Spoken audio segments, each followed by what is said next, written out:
আমিও বাবার জন্য একটা আংটি কিনছিলাম। বাবা দেখো, হয়তো বা ফুটপাথ থেকে 50,000 দামের একটা আংটি নিয়ে আসছে। তুমি কি এটা রাখবা না ফেলে দিবা? ফেলে দিবে কেন? ও ওর সামর্থ্য অনুযায়ী বাবার জন্য একটা রিং কিনে এনেছে।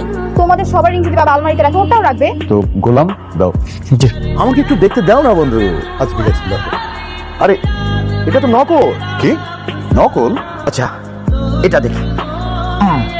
এটা কে দিয়েছে? আমার বয়ফ্রেন্ড দিয়েছে।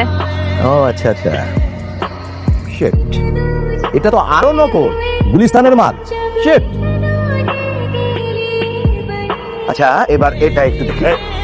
একটু দেখতে দাও বন্ধু, এটাই তো অরিজিনাল। কি? এটা হচ্ছে সলিটিয়ার ডায়মন্ড। আরে এটা দুবাইয়ের সবচেয়ে জনপ্রিয় আর দামি ডায়মন্ড। কিন্তু গোলাম, তুমি এই আংটি কোথায় পেলে? মানে আমি তো ওই যে ফুটপাতের একটা ফেরিওয়ালার থেকে কিনছিলাম আর কি, কিন্তু এখন দেখি আপনারা বলতেছেন এটা আসল। এটা একটা চোরাই আংটি। দিন বাবা, আমার কাছে রাখতে হবে না।